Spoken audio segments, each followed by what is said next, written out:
So I'm here with Mr. Femi Kuti. Hello, welcome to the Browning. Thank you very much. So tell us, where did you come from? We came from Ireland. And you had a concert there? Yes, 2 concerts in Kudaf and Dublin. In Dublin. Are you feeling good? Are you tired at all? No, I'm quite well rested. We had a tough travel coming here because we left immediately after the gig and we had to catch the early flight to be here. But I'm okay. I'll still get like 2 hours sleep before the gig tonight. Oh, brilliant. You travel a lot nowadays? Not really. In the last 2 years I've tried to stay at home because I like being at the shrine in Lagos, and the shrine gives a lot of people hope and comfort because Nigeria is getting very difficult. I find when my music is around and I'm playing, I play 2 times a week. Thursdays I play free for the people, and Sundays I play for like $1, and people love that, and I'm getting very comfortable doing this. Maybe this has to do with age as well. I'm tired of traveling. Maybe. But I have a very big album coming out next year or maybe late this year, so I might have to do a lot of traveling promoting that album. I am looking forward to it, but like I said, age is catching up with me and I prefer to just be in one place and play. Are you spending a lot of time in the studio? Not really. I spend a lot of time playing live at the shrine.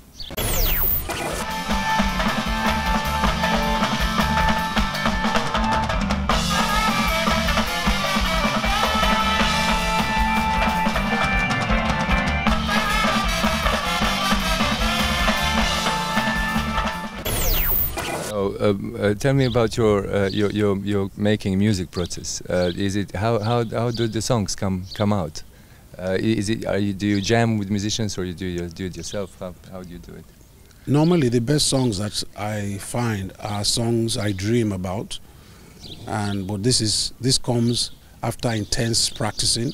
When I practice very much and I go to sleep, I normally dream about good melodies. I try to wake up quickly to catch the melodies, or whilst I'm practicing, after about an hour or 2, the melodies come.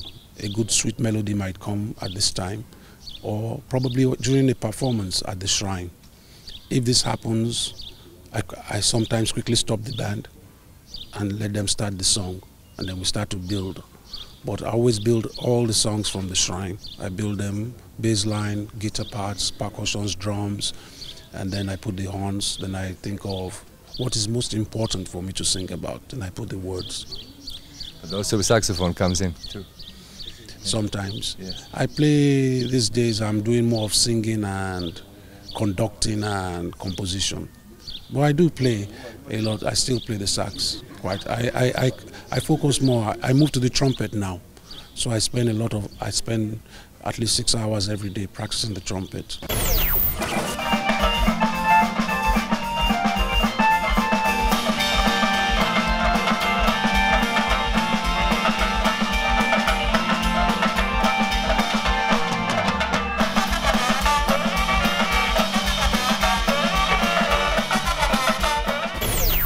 Obviously your father, big influence on you musically. Yes, definitely. It's the foundation. My father is the foundation of my music. My father is everything about my music. And obviously, you know, for the elders, you know, some people that influenced your father and obviously influenced you. Can you think of somebody? Miles Davis, for sure. Charlie Parker, Dizzy Gillespie. John Coltrane, Duke Ellington, people in this field really. And then I grew up listening to funk. But because of jazz, funk had eventually very little effect, because my father wanted me to be more in the jazz world than the funk world. He felt he wasn't too much a fan of funk. But I do understand where he was coming from now, because when you are talking about improvisation, when you are talking about the ability of the instrumentalist, of the composer, then jazz is the best part. Jazz is a better option for the musician to learn from and get experience. And then when you understand jazz, it's not for everybody, because your IQ and intelligence must be very high to appreciate jazz.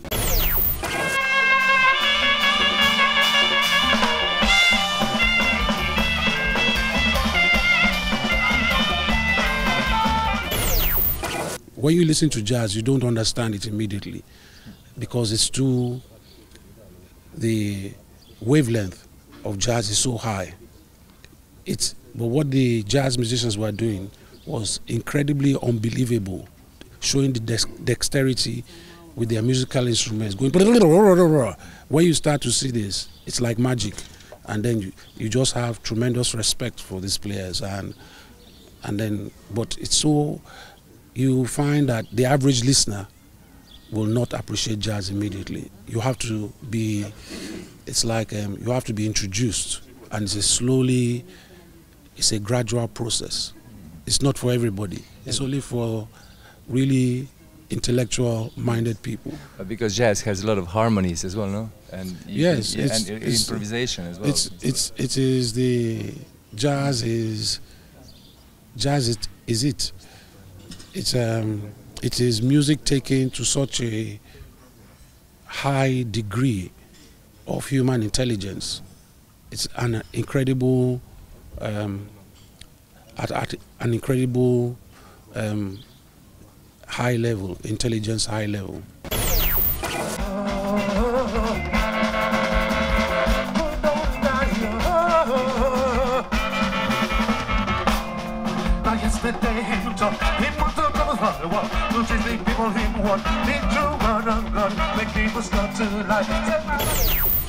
I like what you said about showing the beauty of Africa through music, because African music is amazing.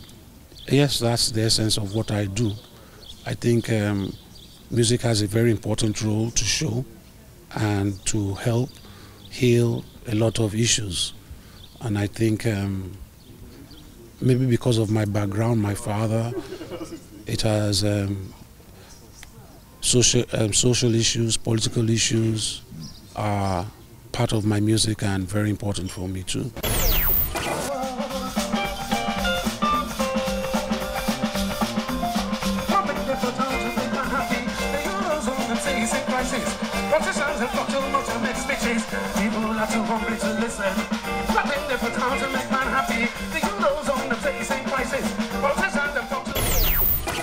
Do you believe that music can change the world? Music has and is and will always change the world. Whether we like it or not, the world cannot do with music. The way we talk is musical. It's music. The way we walk is musical.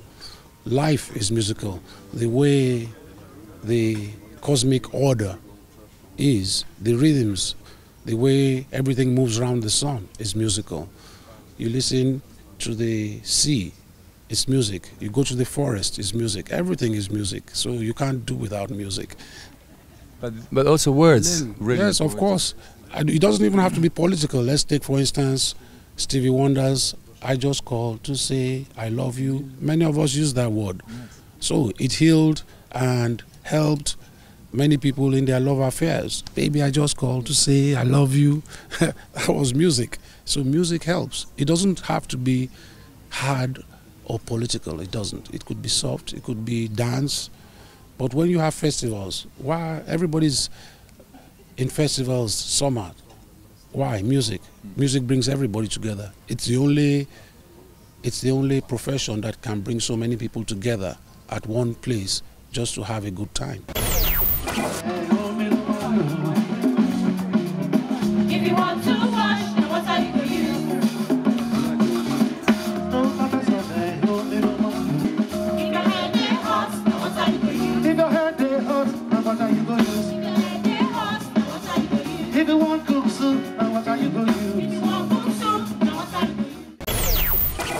So the Afrobeat is super energetic music, and it's influenced right from disco to funk. They influence a lot of styles, and yeah, I'm just wondering, you know, where do you get the energy to perform such, you know,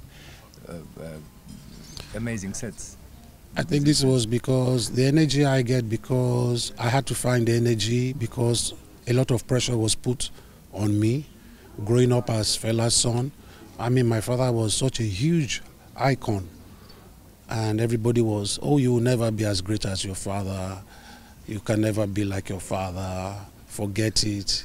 So I had to really dig deep down. I had to study my father, then understand where are the points I can capitalize on. I saw energy as one factor that I had. I felt if I use a lot of energy, it would amaze a lot of people. Now, Africa likes more kind of laid-back kind of songs. And so when I started with this very powerful high tempo, Nigerians didn't want to listen to my music. So they said, oh, it's too fast, it's too dabla. So I started to make my name in Europe and America, where Europeans who knew my father were like, what's he doing? Oh, wow, it's fast, but what's this? It was like something just coming straight at you, a very fast train, and everybody was like, wow. But Europe and America gave me the opportunity to express, because I was experimenting, I was very young. And then as I grew older with maturity, I started to find ingredients to even still continue at a fast pace, but use technique in my music to slow it down for, I now started to study the minds of people. So now, Africans now, Nigerians especially, started to say, wow, okay, it's fast, but I can find a slow tempo in this very fast beat. So I started to put ingredients. I started to use the organ to sustain. So the organ, for instance, was like an undercurrent in my music. So the music is going very fast, and then I use the organ to like an arrow to bring it back, and everybody can now. So then the range is very wide, and everybody can now. In my music, you see so many varieties of rhythms, fast, tempo, slow, but you can couple all this together. In every individual's mind, everybody hears something different.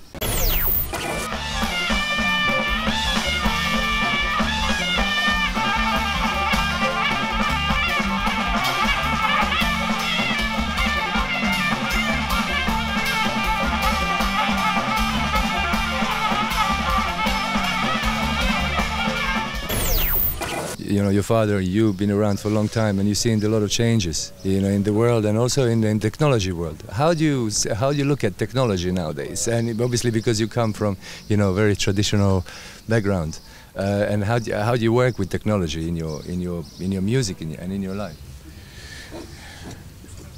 We have to understand that technology causes a lot of problems as well, and the human race has to find and discard where technology becomes a hazard to human living, and especially when it's causing cancer or radioactivity that is bad for human health, then this is not good.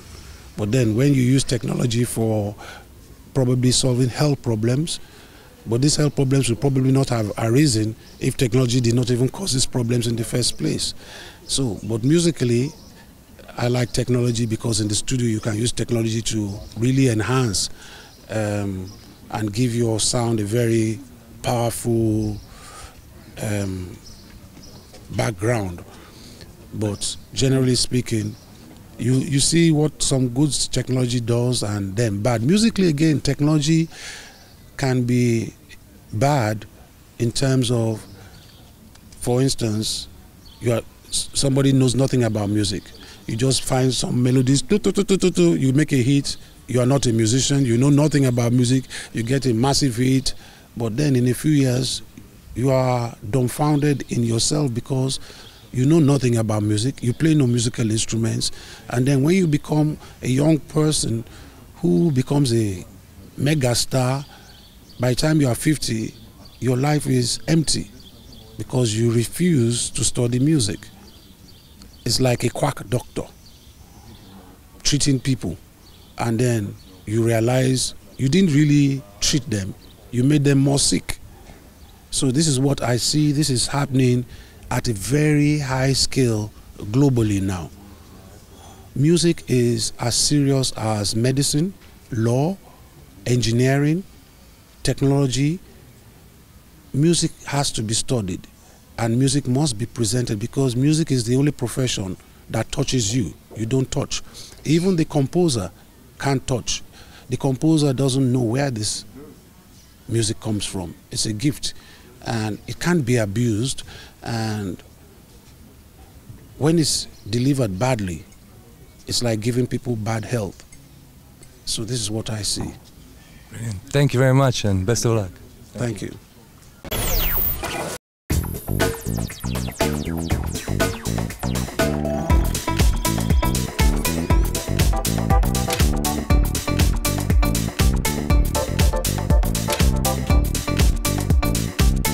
Thank you.